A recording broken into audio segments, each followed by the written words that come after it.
Ibu saya seorang peri yang sebetulnya makhluk dari planet lain. Kelompok mereka sudah 2,5 juta tahun yang lalu mendarat di daerah selatan yang sekarang menjadi Blitar itu. Lautan Kidul yang dalamnya lebih dari 7.000 meter itu sebelumnya adalah suatu benua. Di situ nenek moyang ibu saya mendarat dan mulai membangun masyarakat yang luar biasa majunya. Dengan sendirinya pada waktu itu belum ada manusia di benua yang lalu menjadi Pulau Jawa ini. Bangsa ibu saya menyaksikan itu semua.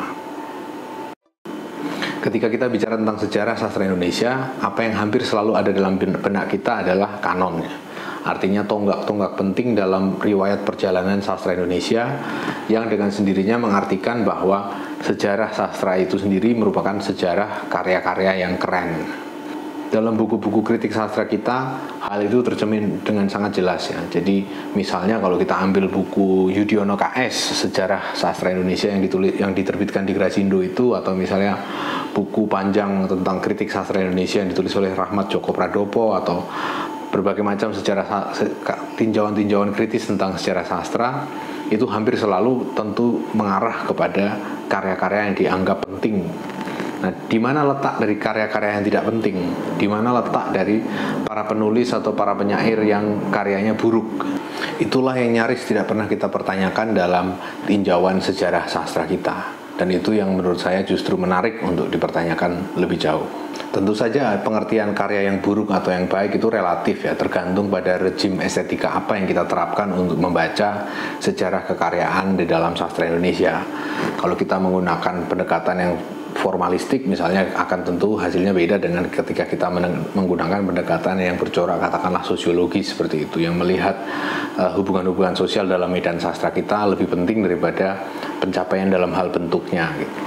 Tetapi setidaknya dari segi wawasan umum kita tentang sastra, paling tidak terbentuklah gambaran tentang apa yang disebut sebagai karya yang baik atau buruk secara estetik ya. Paling nggak karya yang baik itu punya craftsmanship, punya kepengrajinan yang teliti, yang cermat, yang bisa menata dalam satu komposisi yang baik dan seterusnya. Baik itu karya prosa atau puisi.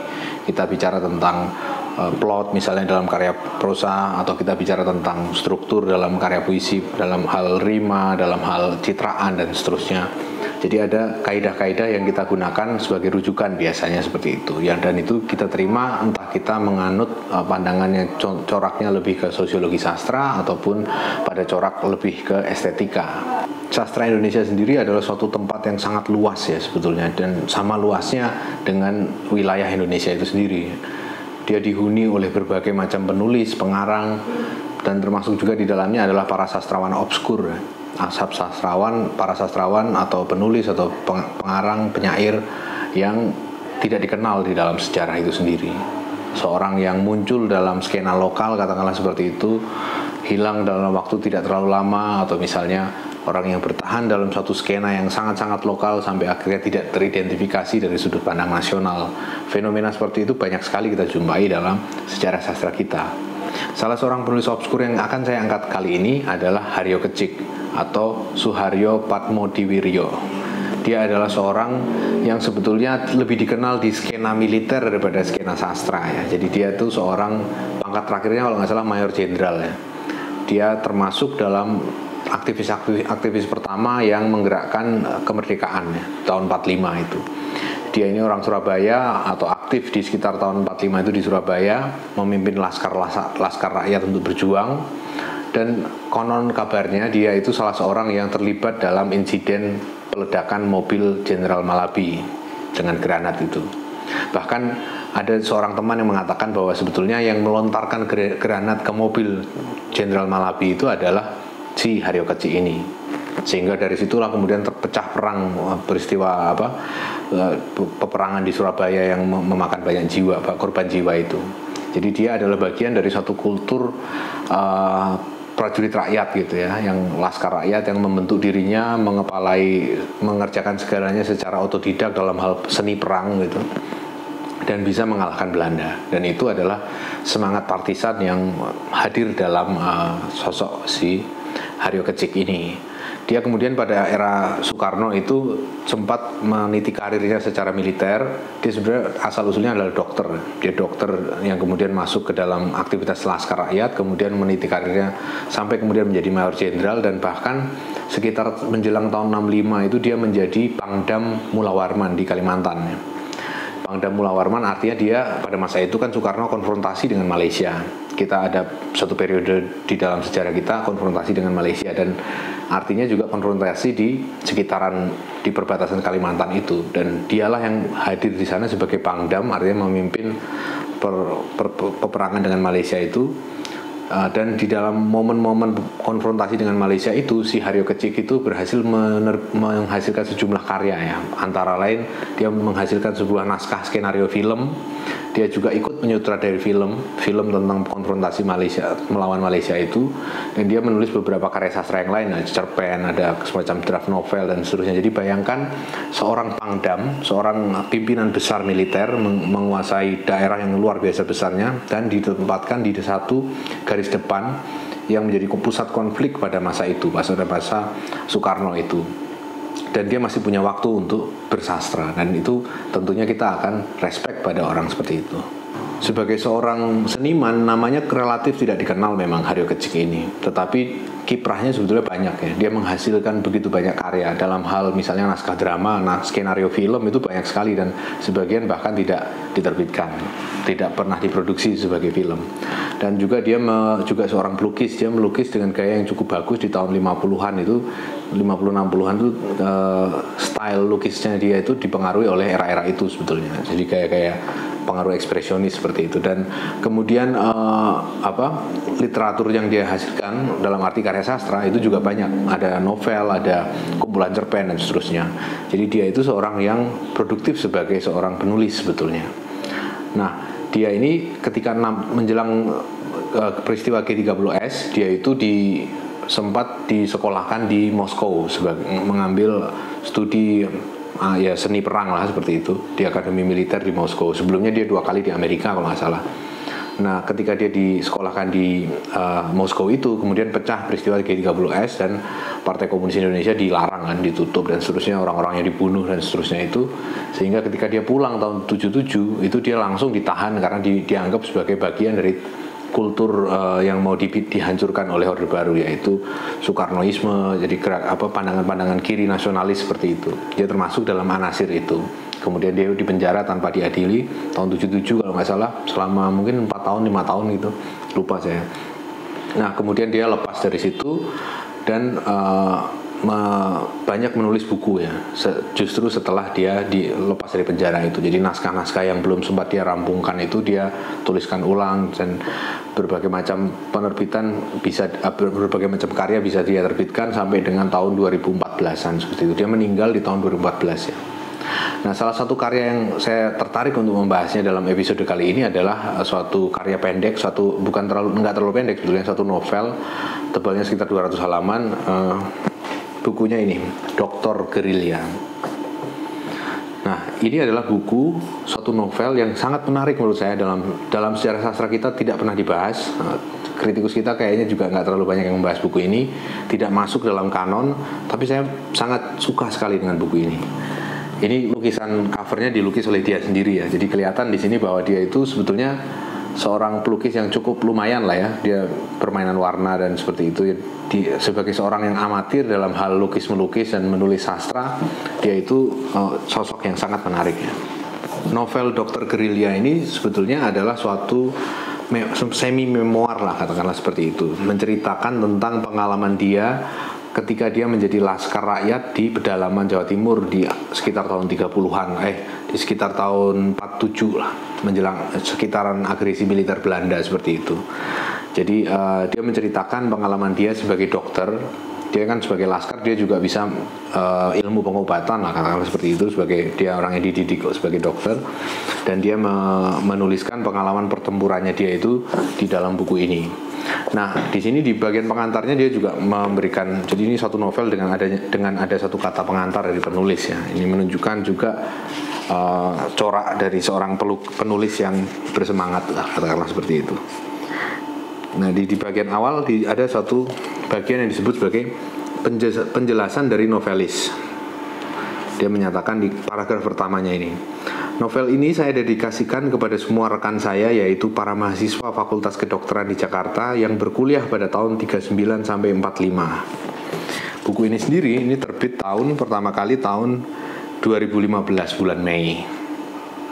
Jadi ini sudah terpaut jauh sekali sebetulnya dari apa yang dia dedikasikan ini. Jadi dedikasikannya kan untuk orang-orang yang kuliahnya tuh angkatan tahun 39 ya sampai dengan 45, sedangkan ini tahun 2015. Jadi sebagian dari para pembaca yang dia bayangkan itu sebenarnya mungkin juga sudah tidak ada seperti itu. Jadi ini diawali dengan suatu usaha untuk memanggil kembali sesuatu yang sebetulnya sudah hilang gitu, dan mungkin dia sendiri tidak menyadari. Dan itu menariknya, dia sebagai seorang yang katakanlah mungkin bisa dibilang penulis amatir ya, orang yang tidak membaca tidak mendalami craftsmanship tulis menulis secara formal, tidak kuliah sastra, tidak ikut dalam percakapan kesusastraan yang sangat-sangat teknis, sangat-sangat mendalam dan seterusnya. Itu dia katakanlah bisa dipandang sebagai orang awam yang punya aspirasi sastra. Dia bisa menghadirkan hal-hal yang seringkali kita luput kita perhatikan ketika kita mempersepsi kenyataan dan menghadirkannya dalam karya sastra gitu. Termasuk kalimat pertama ini tadi. Jadi dalam kalimat pertamanya ini dia sebetulnya kan seperti ya itu tadi saya sampaikan, memanggil satu era yang sebetulnya sudah tidak ada, tapi dia mengira seolah-olah itu masih ada. Dan itu menariknya di situ. Dia berangkat dari seorang penulis yang merasa bahwa kamarat-kamaratnya itu masih ada semua di sini bersama dia sebagai pembaca. Dan kita tahu itu sesuatu yang hampir tidak masuk akal sebetulnya. Dan justru di situ menariknya, karena dia jujur ya sebagai seorang penulis, dia tidak bersembunyi di balik craftsmanship, tapi dia tampil dengan keluguannya yang kadang itu membuat kita itu sebagai pembaca kaget gitu. Ini kata pengantar ini ditulis tahun 2013, 28 Oktober, jadi setahun sebelum dia meninggal. Dan dia masih sangat lincah bercerita di sini sebetulnya. Jadi bahkan dengan catatan kaki ya, dia kan sebagai seorang dokter kan pasti dilatih secara akademik dan seterusnya, tentunya juga punya semacam tanggung jawab akademik untuk menghadirkan kenyataan secara objektif seperti itu ya. Dan itu memperlihatkan lagi segi pendekatan dia yang beda dengan penyair atau pengarang-pengarang kita yang menyadari semuanya itu hanya artifis, hanya buatan, hanya karangan yang muncul dari craftsmanship yang keren gitu. Tapi dia enggak, dia betul-betul menulis karena dia punya sesuatu yang mau disampaikan gitu. Jadi buku ini diawali dengan suatu adegan di lereng Gunung Kawi ya, di Malang, sekitar Malang sana itu.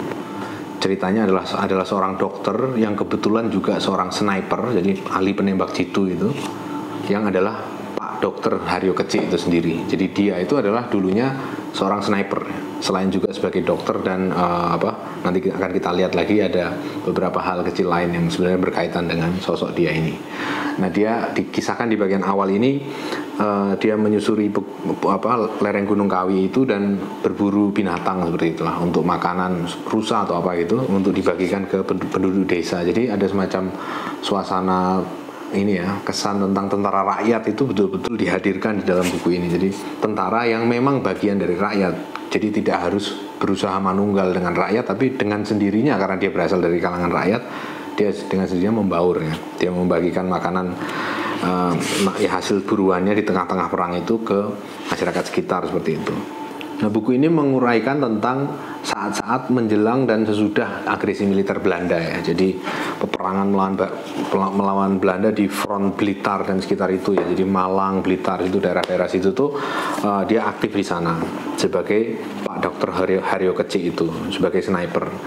Dan dia yang menarik juga dari buku ini adalah bahwa karena dia tidak punya craftsmanship kepenulisan yang katakanlah bisa dibilang profesional, dia cenderung amatir seperti itu, maka banyak sekali bagian-bagian yang secara teknik itu mungkin dipandang bermasalah, seperti misalnya suaranya sama semua. Jadi semua tokoh yang ada di sini itu selalu menyuarakan hal yang karakter suara yang sama persis dengan naratornya, yaitu si Haryo Kecik sendiri ya.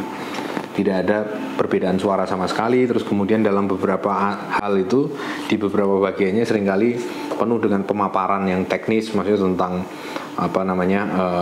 proses pengobatan, terus tentang jenis-jenis senjata, terus kemudian taktik-taktik militer itu dijabarkan dengan rinci. Jadi ada kecenderungan untuk menceritakan, memotret kenyataan sebagaimana adanya. Nah, tapi justru di situ menariknya, karena ketika dia mau mencoba memotret kenyataan sebagaimana adanya dengan berbagai macam detil fakta yang dihadirkan itu, dia tuh justru menghadirkan di sini suatu hal yang hampir bisa dibilang fiksi. Jadi kita nggak pernah betul-betul tahu yang dia maksud di sini itu fiksi atau nyata, khususnya ketika dia bicara tentang hal-hal yang berbau klinik, hal-hal yang berbau mistik. Karena di sini ada, dan itu menjadi peran yang sangat sentral, bahwa dia mau menunjukkan bahwa sebetulnya orang perjuangan di era itu dibantu juga oleh para peri. Peri ini dalam hal ini adalah semacam makhluk halus seperti itu ya, makhluk halus yang turut berjuang membantu kemerdekaan Indonesia dengan mendampingi laskar-laskar rakyat berperang di hutan-hutan, di kota-kota dan seterusnya seperti itu. Dan ini adalah ini menjadi satu hal yang menarik karena dia menceritakan segalanya dengan gaya yang mau menjelaskan kenyataan yang objektif ya. Termasuk ketika dia mau menjelaskan tentang peri itu. Jadi misalnya di sini kan dikisahkan ada salah seorang teman dari si Pak Dr. Haryo itu yang sudah meninggal, dan dia itu dipanggil kembali arwahnya gitu. Arwahnya kembali datang lagi gitu dalam satu diskusi keluarga gitu. Maksudnya ada ketika satu sore sedang tidak ada perang gitu, ngobrol di keluarga. Nah, arwah itu datang terus bercakap-cakap dengan keluarga itu tentang duduk perkara yang sebenarnya terjadi di belakang perang ini. Nah, si arwah ini kemudian bercerita bahwa dia itu sebetulnya merupakan keturunan dari seorang peri. Nah, terus kemudian dia memanggil ibunya, peri itu datang. Nah, kemudian peri itu menjelaskan tentang asal usulnya kan, dia datang dari mana. Nah, ternyata dia cerita bahwa dia itu datang dari suatu bangsa alien dari galaksi Andromeda yang datang ke bumi sekitar 2,5 juta tahun yang lalu, kemudian mendirikan suatu peradaban di sekitar Laut Selatan seperti itulah. Waktu itu katanya Laut Selatan itu masih berupa benua gitu. Nah, mereka mendirikan peradaban besar di situ, terus kemudian terjadi masalah penyakit atau apa seperti itu, sehingga mereka sebagian mati seperti itu. Nah, tapi sebagian yang kecil itu masih selamat dan mereka terus ada sampai sekarang ini. Nah, mereka itulah di dalam narasi ini yang mengajarkan manusia itu berbagai macam teknik gitu. Dalam hal ini konteksnya adalah peradaban di Laut Selatan Jawa itu. Maksudnya di sekitaran Blitar dan seterusnya itu.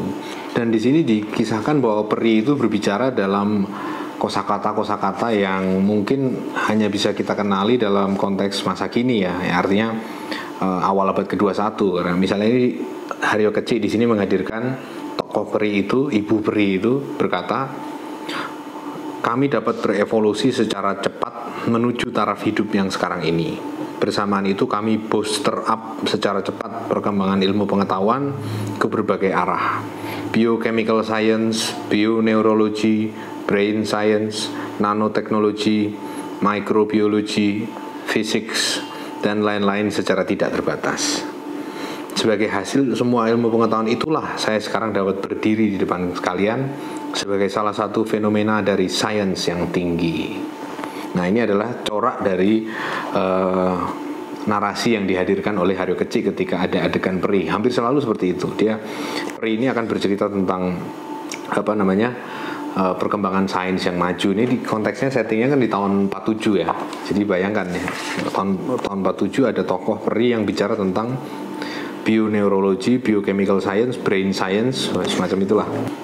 Bahkan di akhir buku ini tuh dia bicara tentang teori kompleksitas, tentang black hole, bercerita tentang Stephen Hawking, tentang singularity, tentang Big Bang, Big Crunch, dan seterusnya. Jadi benar-benar pemikiran yang hampir tidak mungkin ada di masa itu ya. Jadi satu hal yang bisa ada karena si penulisnya, dalam hal ini Haryo Kecik, itu suka membaca buku-buku sains seperti itu ya, yang kemudian dia tuangkan di dalam suatu novel yang settingnya sebenarnya nggak berhubungan sama sekali sama zaman sekarang ini. Nah, bahkan dia bicara tentang global warming, terus kemudian tema-tema seperti reboisasi, macam-macam itu. Dia bicara juga tentang korporatokrasi, macam-macam lah itu. Hal-hal yang tentunya dalam konteks kalau kita bandingkan dengan novel realis seperti itu ya, dalam kaidah novel realis tentunya hal itu nggak mungkin muncul di sini. Tapi justru itu menariknya, dia menguraikan segala yang ada di sini itu dalam pretensi realis, artinya dalam usaha untuk menggambarkan kisah sebenarnya dari sejarah perjuangan bangsa. Tetapi dalam kisah sebenarnya itu dia menceritakan hal-hal yang tidak masuk di akal, seperti peri yang bisa tahu neuroscience dan seterusnya. Bahkan peri yang ada di sini ini dikisahkan ikut membantu perjuangan para laskar rakyat ini ya. Misalnya di halaman 149 ini dikisahkan, Pak Dokter menganggap pertemuan telah cukup. Hasil penting pertemuan ialah bahwa telah bisa terlaksananya cara perhubungan cepat antara Pak Dokter dan Herman di Blitar serta Dokter Sudi di Bondowoso melalui Trisno yang secara rutin akan menjadi asisten Pak Dokter. Nah, Trisno ini arwah tadi itu, arwah yang merupakan anak dari Ibu Peri tadi itu. Jadi bahwa perhubungan cepat antara Blitar Bondowoso itu terjadi lewat medium arwah, dan itulah yang memungkinkan komunikasi di kalangan para pejuang laskar rakyat itu tidak bisa ditembus oleh Belanda. Belanda kan pakai kode Morse dan seterusnya, mereka pakai itu seance seperti itu. Nah, selain itu juga dia juga mengatakan di bagian di halaman 160 itu deskripsi tentang Trisno ya, tokoh arwah tadi yang anaknya Ibu Peri tadi itu. Jadi ketika itu terjadi semacam ledakan besar gitu. Nah, kemudian ketika ledakan besar itu suara Trisno itu membisik dalam telinga si Pak Dokter ini. Tubuh Trisnonya nggak kelihatan, tapi ada suara berbisik, suaranya Trisno ini.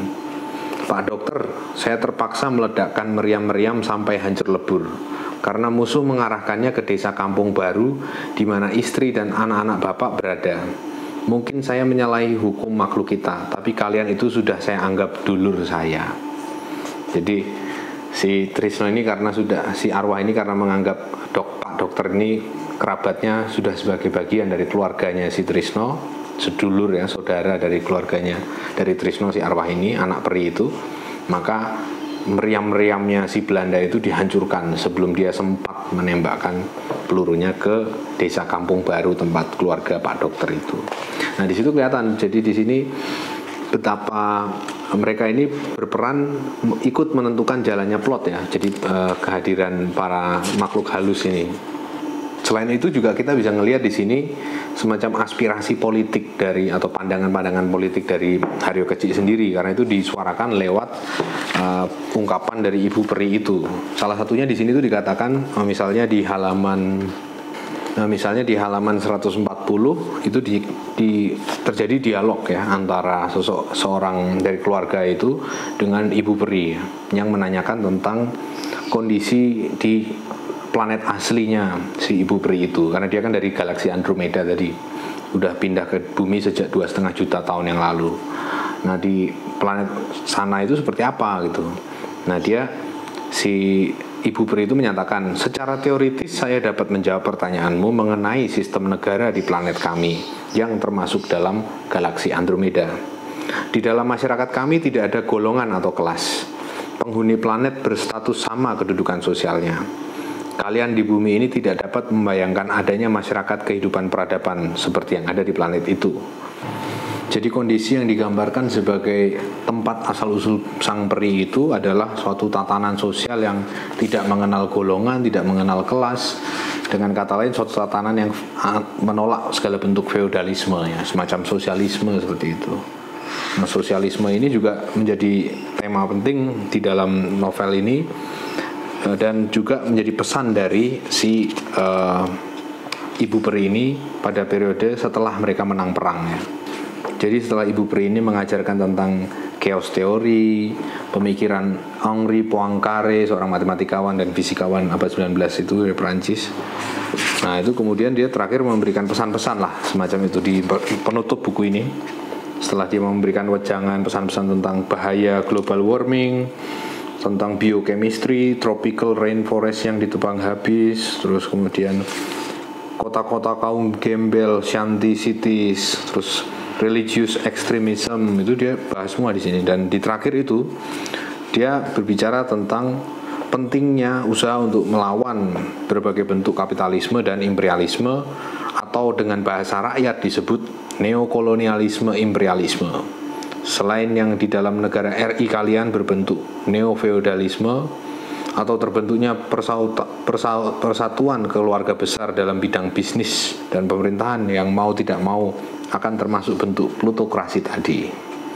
Nah, jadi ini adalah suatu, tentunya pandangan-pandangan politik Haryo Kecik juga ikut masuk di sini ya, dalam suaranya si Ibu Peri itu. Jadi kelihatan di sini bahwa hampir ya katakanlah sepertiga buku pertama itu nyaris seperti novel semi memoir tentang yang bergenre realis ya, menggambarkan kenyataan perjuangan di masa awal Republik seperti itu. Tapi tiba-tiba itu setelah sepertiga pertama itu masuklah tokoh arwah si Trisno itu, terus kemudian ibunya ya si Ibu Peri itu. Nah kemudian sampai terakhir ini dia berbicara tentang itu, tentang bagaimana mereka membimbing para laskar rakyat di front Blitar itu sehingga menang perang. Buku ini bisa dibilang luar biasa menariknya ya, karena dia ditulis dengan katakanlah semacam kenaifan yang mungkin dia sendiri percaya bahwa memang pada masa itu dia dibimbing oleh Ibu Peri itu untuk sampai ke pada perjuangan kemerdekaan sehingga bisa selamat dan seterusnya itu. Tapi dia kan membingkainya dalam teknik penceritaan yang sebetulnya bisa dikatakan realis ya, relatif seperti itu, sehingga menghasilkan kontras yang mungkin bagi pengarangnya sendiri tidak dirasa sebagai kontras, tapi sebagai sesuatu yang memang dia terima begitu saja. Tetapi pembaca yang sudah membaca Kasanah Sastra Indonesia mungkin akan melihat ini sebagai suatu bentuk ekspresi yang unik gitu, untuk menghadirkan kenyataan dalam bingkai yang campuran antara kenyataan di luar kenyataan objektif perang dan seterusnya dengan kenyataan subjektif bahwa diri si tokoh ini dibantu oleh makhluk-makhluk halus seperti itu. Dan ini menarik sekali dan begitu banyak layernya yang bisa kita kupas dari sini, bahwa misalnya gagasan tentang kemodernan dalam konteks perjuangan fisik, revolusi fisik itu tidak pernah bisa sepenuhnya dilepaskan dari kekayaan wawasan tradisi ya, tentang peri, tentang makhluk-makhluk halus di Jawa Timur dalam hal ini. Jadi bagaimana itu ikut membentuk identitas kemodernan itu bisa kita baca seperti itu. Tapi yang menarik menurut saya adalah bahwa dia ditulis dengan ketulusan seorang penulis amatir gitu. Itu yang nilai paling positif menurut saya yang membuat saya terharu ketika saya membaca novel ini itu. Jadi tentu kalau kita menggunakan kriteria seperti craftsmanship, tentang kerapian dia menyusun plot, dialog, separasi antar suara tokoh dan seterusnya, itu berantakan ya, dari segi-segi itu tentu berantakan. Tapi sastra rasanya akan sangat miskin kalau diciutkan pada persoalan-persoalan seperti itu tadi. Sastra itu saya pikir dalam arti tertentu itu pada hakikatnya adalah hidup kan. Bagaimana orang hidup itu yang mau dibicarakan dalam sastra gitu. Jadi akan sangat miskin kalau misalnya sastra itu dibatasi hanya pada kerapian dalam meng-create satu dunia rekaan ya. Dari segi plot, dari segi tangga dramatik, penokohan yang unik, suara yang terseparasi, terbedakan dengan jelas, itu masalah teknis lah itu. Itu bisa dipelajari kalau orang punya waktu. Tapi kalau kayak gini nih, ini kayaknya nggak bisa dipelajari. Sikap seperti ini, kenaifan dengan kepolosan tapi juga heroisme yang mungkin oleh penulisnya sendiri itu tidak dia sadari ya. Dan itu menurut saya menarik, sangat-sangat menarik. Dan tentunya banyak ya karya sastra Indonesia yang ditulis dengan teknik yang katakanlah yang bisa dibilang agak pas-pasan seperti ini, tetapi dengan ketulusan dan sikap keseriusan mau menghayati sesuatu itu seperti dia ini gitu. Dan itu menurut saya juga menarik dalam arti memang juga ada tulisan-tulisan sastra atau karya sastra seperti novel yang sifatnya didaktis ya, yang ngajarin orang itu harus berbuat baik dan seterusnya kayak gitu. Dan tentu saja mutunya buruk seringkali dalam hal itu. Itu memang suatu karya-karya, itu memang karya yang buruk. Tapi kalau ngelihat yang seperti ini langkah ini saya rasa tidak bisa direduksi ke sekedar orang yang secara didaktis mau mengajarkan sesuatu, tapi kita harus memotretnya dalam konteks kehidupan seorang Haryo Kecik itu juga. Jadi bahwa karya sastranya itu bukan hanya buku ya, bukan hanya apa yang dia tulis di novel ini ataupun di novel yang lainnya, tetapi di hidupnya itu sendiri yang muncul di dalam segala macam kiprahnya dalam sejarah. Dan saya pikir itu justru yang menarik. Jadi sebagian orang itu memang menulis karya sastra, berbakat menulis karya sastra, tapi ada sebagian orang seperti dia ini yang berbakat menjadi karya sastra. Hidupnya itu karya sastra. Ketika dia menulis ini seperti semacam laporan lah ya, laporan residensi seperti itu misalnya. Seorang sastrawan ngikutin residensi, dia harus menyusun laporan bahwa dia sudah mengerjakan itu dan seterusnya. Tapi karyanya kan bukan laporan residensi itu, laporan berapa duit yang dia belanjakan untuk beli rokok, untuk menginap di mana, itu kan semacam laporan saja, laporan administrasi. Tapi sebetulnya yang menjadi inti kan bahwa karyanya itu, pengalamannya dia itu. Dan ini persis kasus Haryo Keci ini. Karyanya dia itu ya hidupnya itu sebetulnya, kepribadiannya dia, interaksi cara, kalau teman-teman ngelihat dia ngomong ya, menceritakan sesuatu itu bisa menangkap suasana itu. Ya kepribadian lah ya, yang paling utama daripada sekedar artefak seperti buku ya. Buku ini membantu kita tentu saja untuk tahu kepada karya sastra itu, yaitu Haryo Keci.